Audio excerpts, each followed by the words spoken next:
Hello, good morning, mabuhay, magandang umaga sa inyong lahat.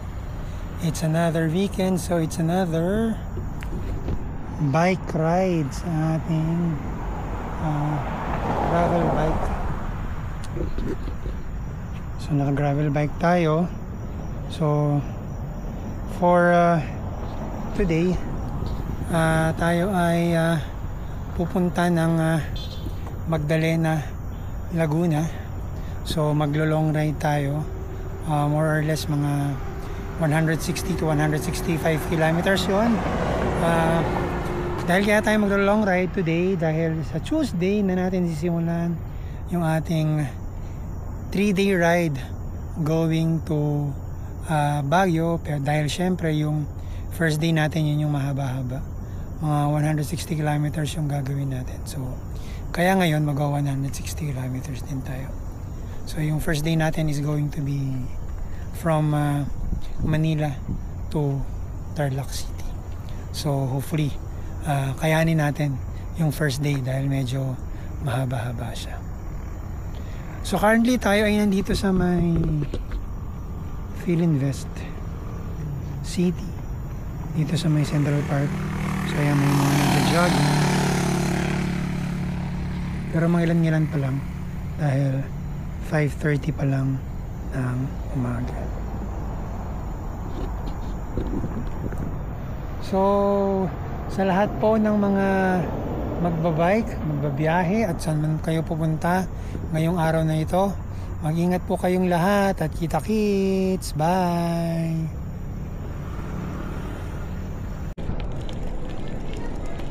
So tara na. At tayo ay lumarga na. Alis na tayo dito sa may Philinvest City dahil medyo mahaba-haba ang tatahakin natin ngayong araw na ito. So ang oras ay 5:28 ng umaga. So yan, marami nang tumatakbo-takbo dito. Takbuhan talaga tong area na to. Joggingan, lalo na pag weekends. So let's go.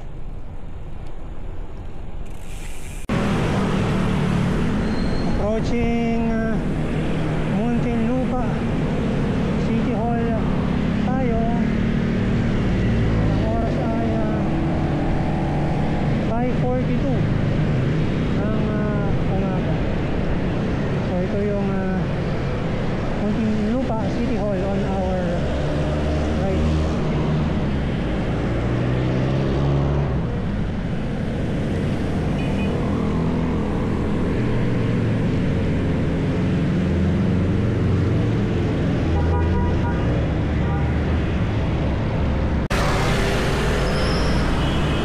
Na tayo sa may Pasipa Complex sa may San Pedro, Laguna.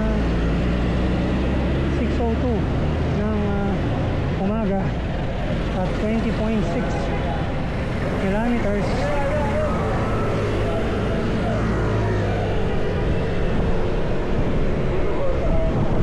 Tapos ng hangin, pero parang hindi na ganun kalamig.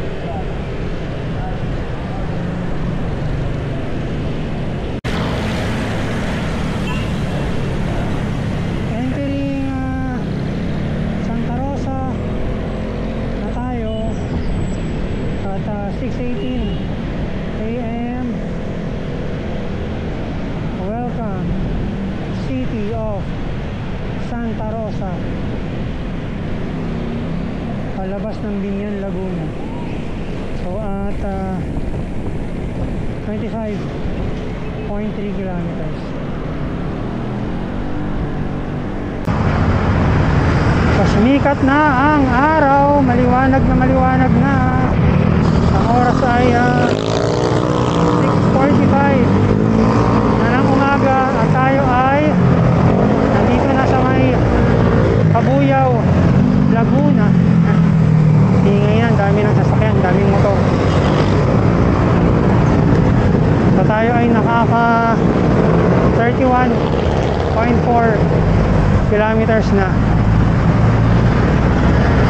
So siguro sa Los Baños tayo or sa Calamba kakain ng breakfast. Samantalahin muna natin yung di pa masyadong sikat na sikat yung araw para malamig pa.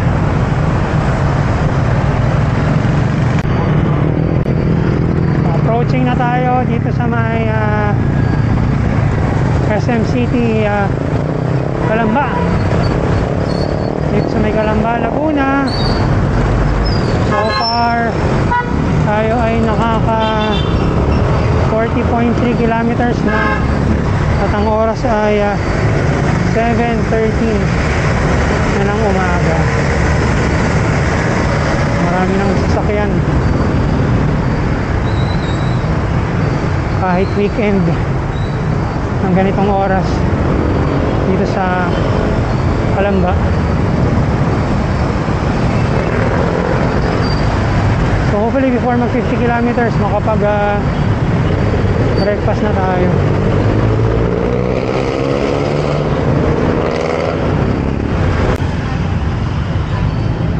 So kumain na tayo ng breakfast dito sa may Calamba. So yun yung ating pagkain. Hatsino. Yung pinainan natin. Dito yan sa may Calamba City. Dito sa may intersection. So ang oras ay 7:26 ng umaga. So pagkatapos nito pahinga lang tayo sa siguro sa batangin ng mga 7:45 or before mag-eat. So kids, bye! So tayo ay lumarga na at dediretso na sa Magdalena, sa bayan sa ng Laguna. So meron pa tayong bubunuin na more or less 45 kilometers and hopefully dumating tayo doon ng bago mag 10:30 or before 11 max.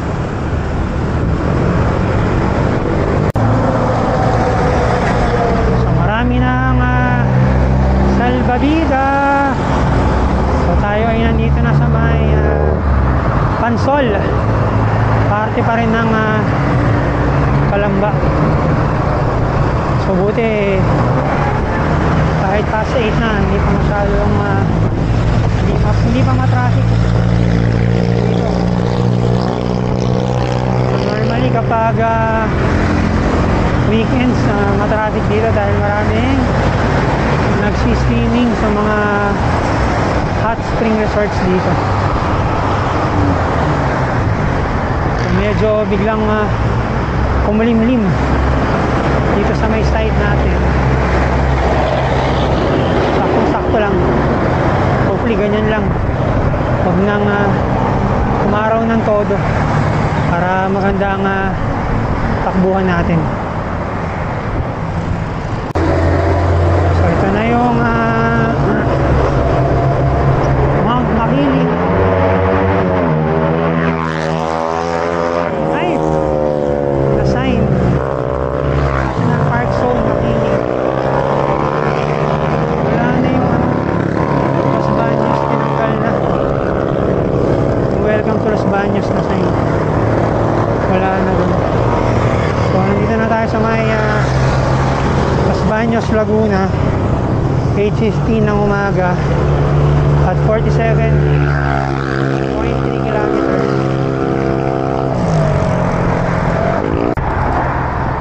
Meron ng arko yung Bay Laguna. Garden Capital of Laguna pala ang Bay. Bay o Bay. So tayo ay nakaka 54.8 kilometers na. Oras ay 8:37 AM.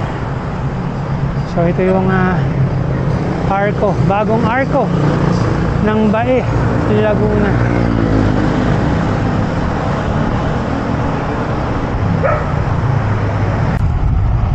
So nandito na tayo sa may malapit na kalsada dito sa may Bay Laguna, yung bilihan ng mga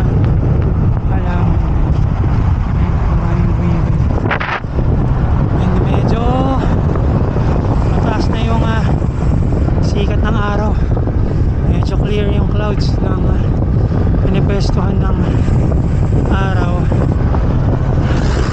So 8:47 ng umaga, tayo ay nakaka 57, ayan, 58 kilometers na. So meron pa tayong 40 kilometers na bubunuin going to Magdalena. So ito na yung arko ng bayan ng Victoria dito sa Laguna.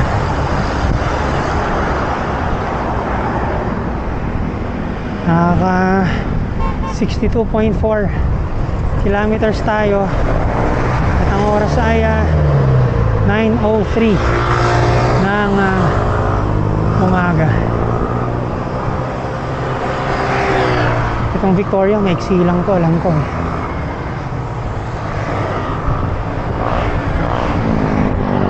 So ang susunod yata dito sa Victoria ay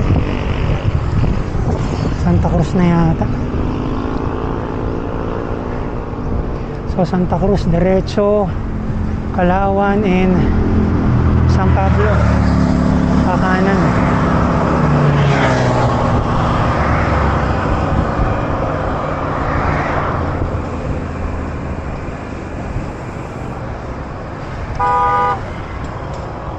So medyo tinanghali na tayo.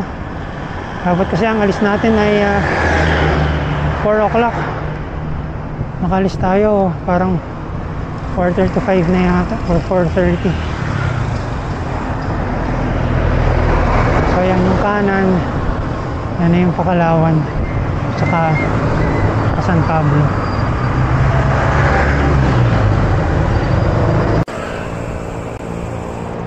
Tayo nandito na sa may bayan ng Tila, Laguna. Ito yung pinaka favorite kong part ng kalsada pag dito ako nagra-ride sa Laguna, dahil mapuno yung kalsada na to. Presko kapag nadadaan ka dito. So maghanap tayo ng mapapagbuko breakan natin. At tingnan natin kung gaano pa tayo kalayo and saan yung dadaanan natin. Pero more or less than 20 kilometers na lang tayo.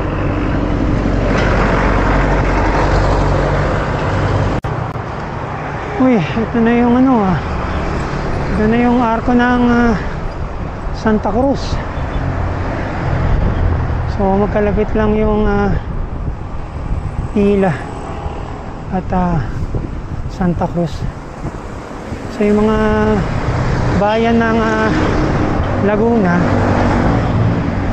pag dumaan ka dito sa may highway, medyo magkakalapit lang. Medyo parang malaki-laking na cover natin sa yung Santa Rosa and Calamba. So 9:30 eksakto, 71.5 kilometers. Titingin lang tayo ng pwede natin na pagbukuan para makapahinga tayo sandali before tayo dumiretso doon.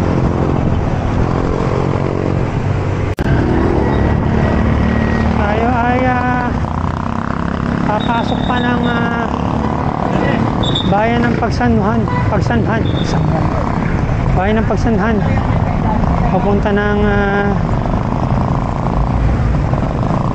Magdalena. So ito na yung arko ng Pagsanhan, tourist capital of Laguna.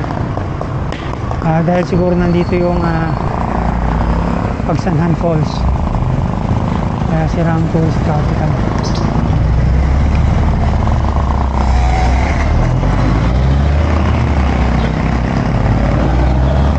welcome to Pagsanhan. Tapos meron lang tayong kakanaanan, Jollibee yung kanto papunta dun sa Magdalena.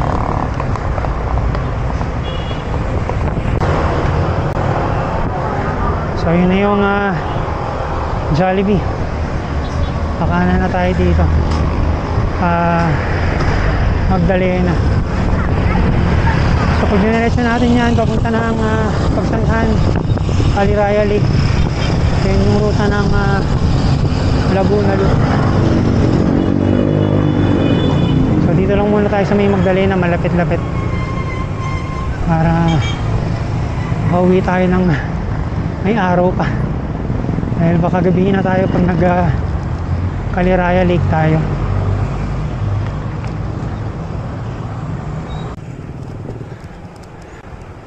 So nakikita na natin yung arko ng Magdalena.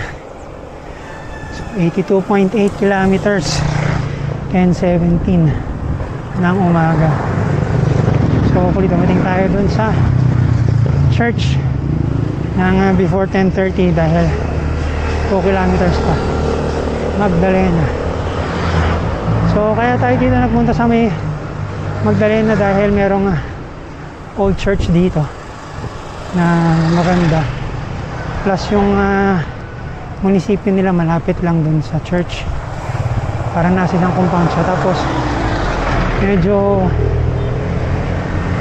na-maintain pa nung munisipyo nila yung pagka luma nung building, kumbaga hindi pa na gigiba, hindi pa na papalitan ng bagong structure. So parang yun pa rin yung dati, kasi yung problem nila. So maganda siyang picturean. So plus dito kasi ang niride natin makaka more or less 160 kilometers tayo, 160 to 170, dahil yung day 1 natin going to Baguio is mga ganong kalayo. So mag-training tayo para maka 160 today. Kaya itong Magdalena Laguna yung pinili natin. So in a few minutes nandun na siguro tayo. So balik tayo pag malapit na tayo.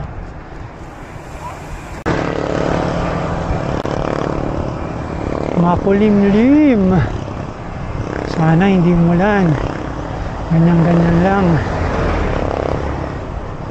tayo pag umulan. Wala tayong dalang pang ulan.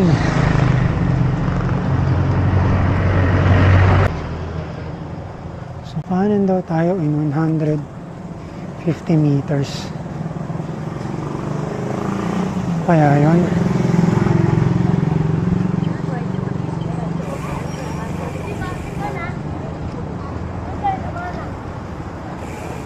Yun ba? Ayun na. Kita na natin yung simbahan. Doon tayo lumiko sa may labasan ng kotse. Actually baka pwede na rito.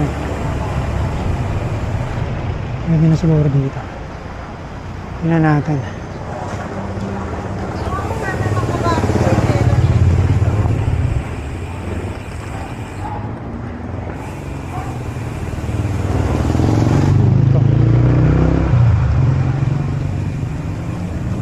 Ito na. Ren. Parang medyo matao Matao pala dito. Ito na. Ayun. Finally. Walk of Fame.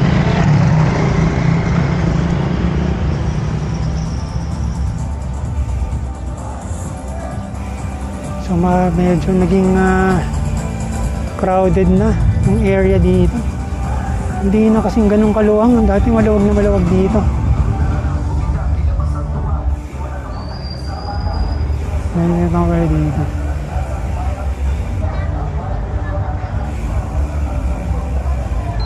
So ito yung church.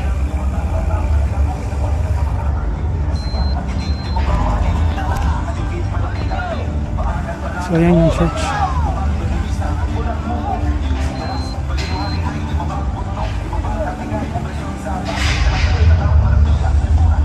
Bakit muna tayo dito?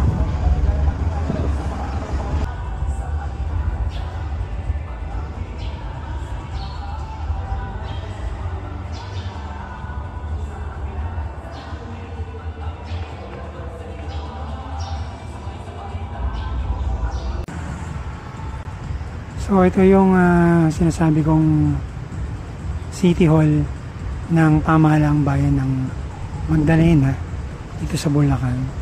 So medyo mukhang lumang structure pa siya. So, tapos merong monumento dito ni Emilio Jacinto. So ito. Tapos yung church, yun kanina, yung pinuntahan natin dun sa kabila. As I've mentioned, no, medyo biglang sumikip dito. Nung last time kong pumunta, parang wala pa tong stage. Tsaka wala tong mga bakod-bakod na to. Hindi ko lang sure kung permanent ba to or nilagay ba siya nung Pasko lang. So kanina medyo umambon, tapos ngayon mainit na naman. So hanap lang tayo ng may inuman natin, and then didiretso tayo dun sa hanging bridge. Tingnan natin kung makakatabi tayo. So kita-kits, bye!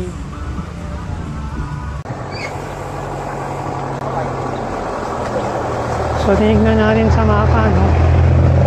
Yung hanging bridge, napaikot pa niya ako ng malayo, pero dito parang mayroong daan. Ang tanong kung nasaan.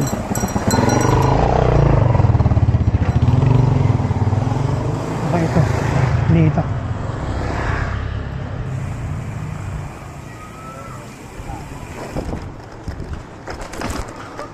Check natin kung dito ba siya. Kung tutumbukin niya yung bridge.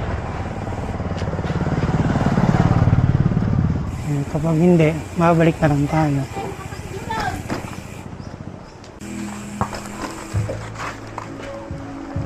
O ito, bridge din, no? Sinimento na.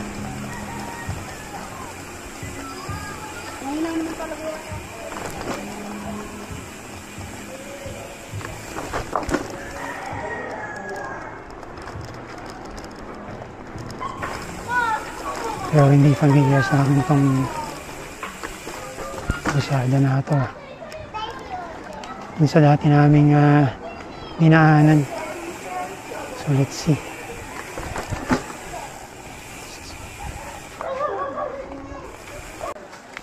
So ito, ginagawa yung kalsada. Buti napadaan tayo.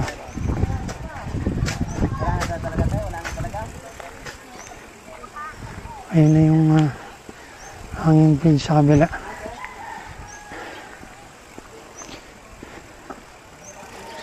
Ay.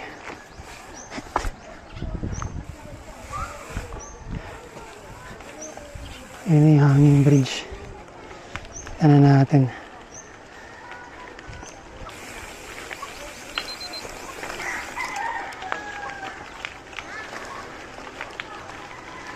So kaya siguro sa Google Maps pinapaikot, ginagawa yung kalsada. Pero pwede naman bitbitin yung bike. So ngayon malapad din kalsada. Tanda ko dati parang sobrang kitid lang dati.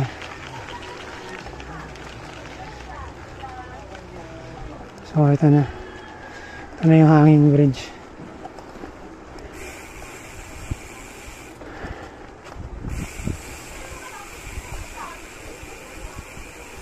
So hopefully magkasya tayo.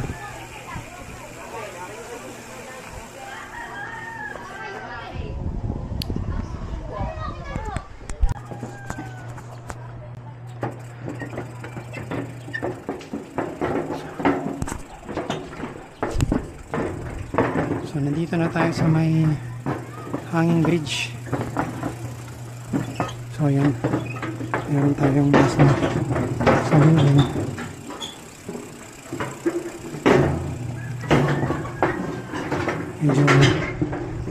Medyo maingay lang.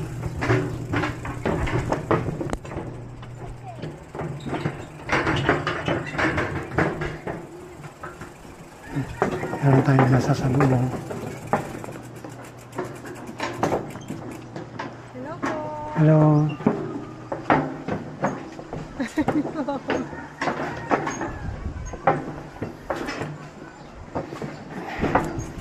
Meron tayong nasa loob. Parang mamasyal siya dito. So, ayan.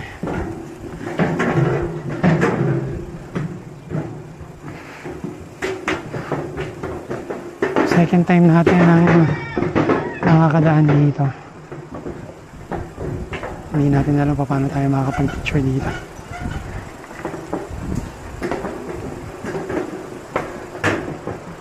Sana ayun, pwede siguro tayo magpalipad ng drone dun.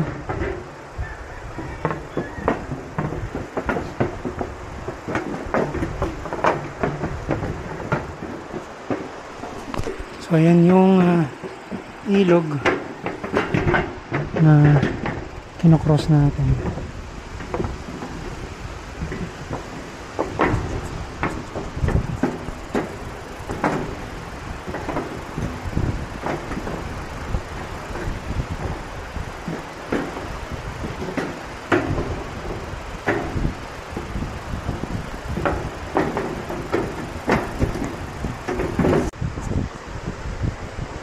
So ayan, medyo umuuga-uga yung bridge na yun. Lalakad.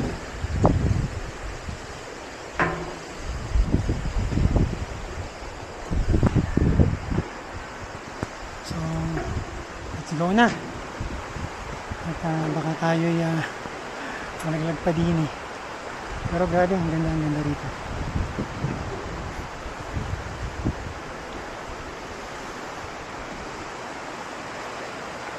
Okay, sana magpalipad ng drone.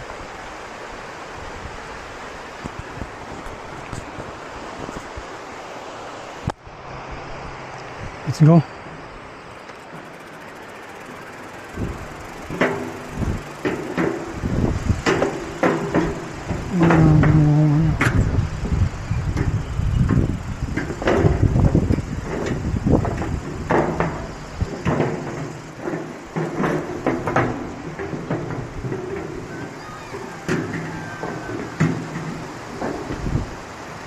Nangangabayo pa rin, oh.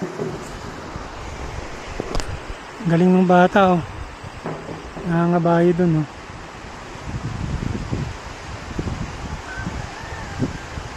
Lupit.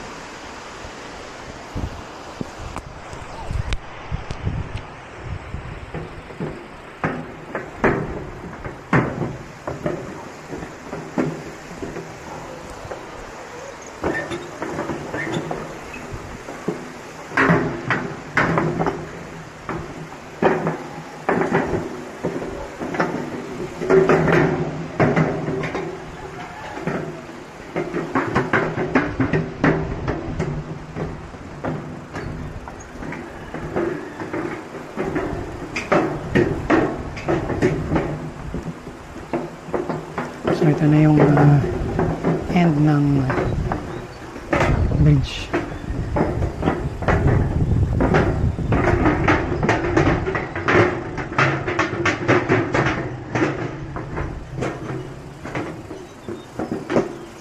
So buhat ulit. Grabe, ang bigat.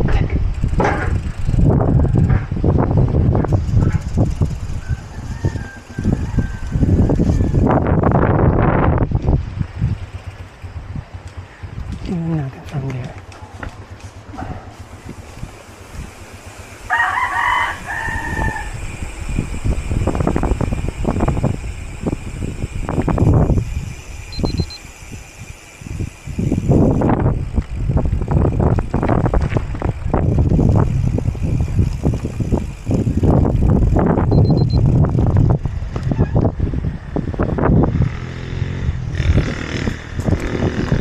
So yun yung bridge na tinawid natin kanina.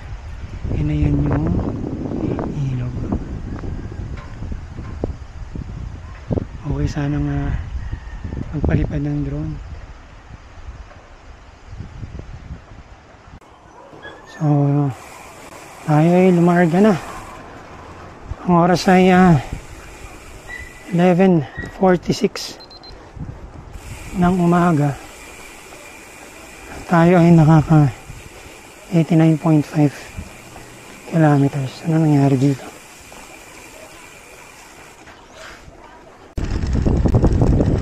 So tayo ay uwi na. With that, dito na natin tatapusin ating vlog for today, this Saturday.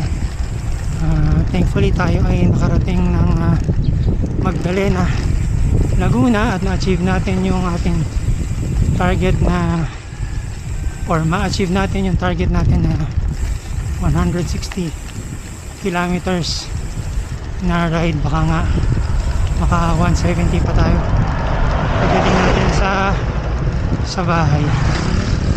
So maraming salamat po sa mga nakapanood ng video na to, at nakapanood pa ng iba nating mga videos. And maraming salamat sa mga subscribers natin.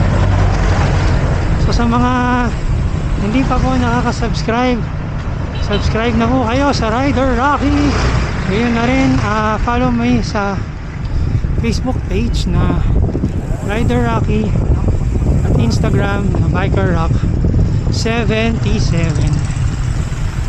So from Santa Cruz, Laguna, marami pong salamat. Kita kits, bye.